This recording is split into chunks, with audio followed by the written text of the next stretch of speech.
Assalamualaikum warahmatullahi wabarakatuh. Perkenalkan, nama saya Rahman Ramadan Syalubis dengan NIM 2003022021. Saya dari kelas MSPA. Di sini saya akan merangkum materi yang telah dipelajari selama praktikum kualitas air. Adapun yang pertama adalah pengenalan alat. Pengenalan alat di sini ada alat-alat mengukur faktor fisika perairan, faktor kimia perairan, dan alat-alat yang digunakan penentuan parameter biologi. Adapun yang pertama yaitu faktor fisika perairan.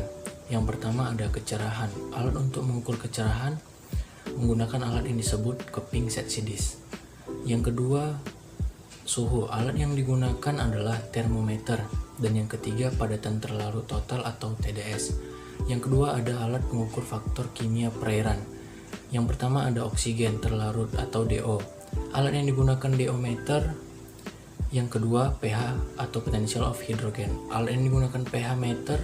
Dan adapun yang terakhir ada pengenalan alat yang digunakan penentuan parameter biologi. Yang pertama ada plankton dengan alat plankton net. Yang kedua ada bentos, alat yang digunakan untuk pengambilan sampel yaitu sorber net. Adapun rangkuman dari materi yang kedua yaitu tentang unsur-unsur material air.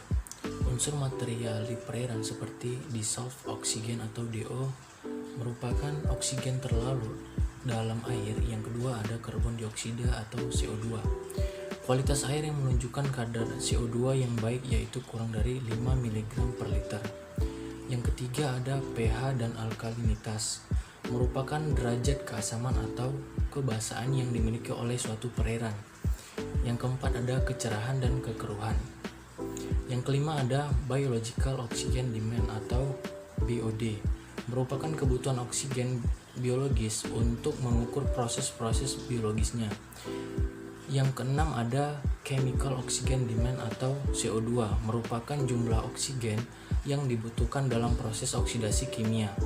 Yang ketujuh ada ion yang ada di perairan yaitu ion utama atau major ion. Ion kedua itu ion minor.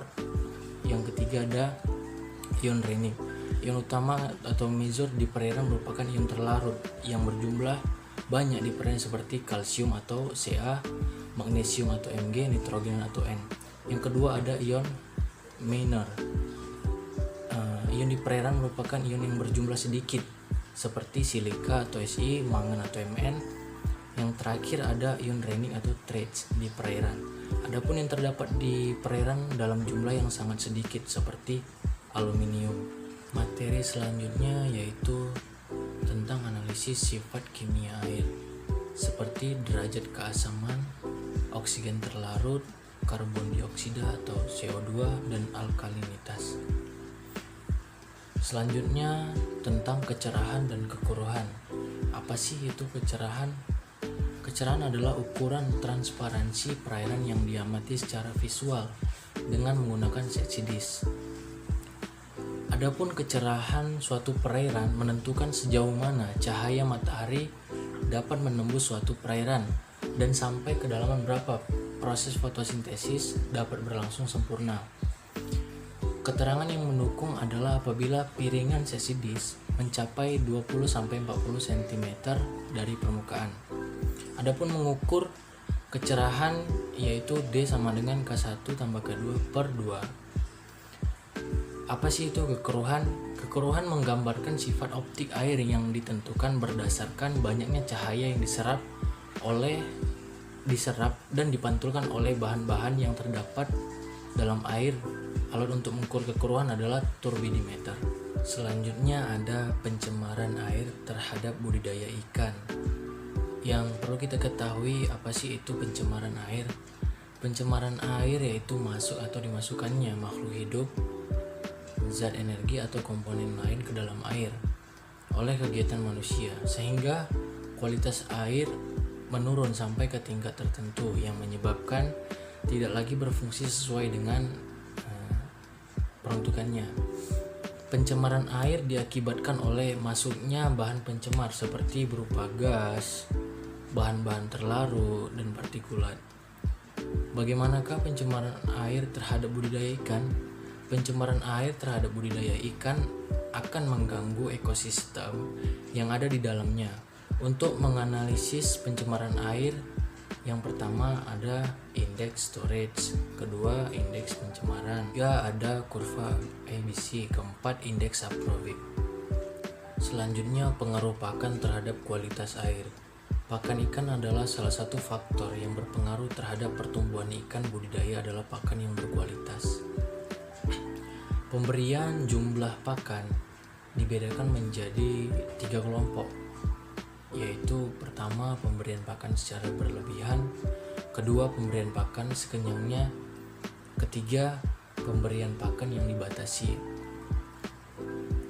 Adapun metode pemberian pakan, yang pertama pemberian pakan dengan tangan, pemberian pakan secara mekanik, pemberian pakan di hatchery.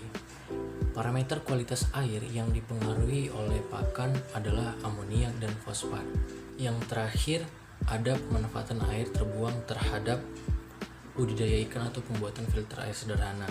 Alat dan bahan yang digunakan, yang pertama alat pertama 1 buah bak penampung, 1 buah galon bekas atau drum bekas, keran, pipa penyambung. Adapun bahannya air limbah, kerikil, arang, hijau. Cara kerjanya pembuatan filter air sederhana ini, yang pertama kita sediakan sebuah bak atau kolam dengan kedalaman 1 meter sebagai bak penampung. Kedua, bersihkan semua bahan. Ketiga, buat bak penyaringan dari galon bekas dan berikan keran pada ketinggian 5 cm dari dasar galon. Diisi dengan hijau, pasir tebal, pasir halus, arang, tempurung kelapa, kerikil, dan batu-batu. Sekian yang dapat saya sampaikan, rangkuman dari seluruh materi yang telah dipelajari pada laboratorium kualitas air. Lebih dan kurang saya mohon maaf atas kesalahan kata-kata saya mohon maaf. Wabillahi taufiq wal hidayah. Wassalamualaikum warahmatullahi wabarakatuh.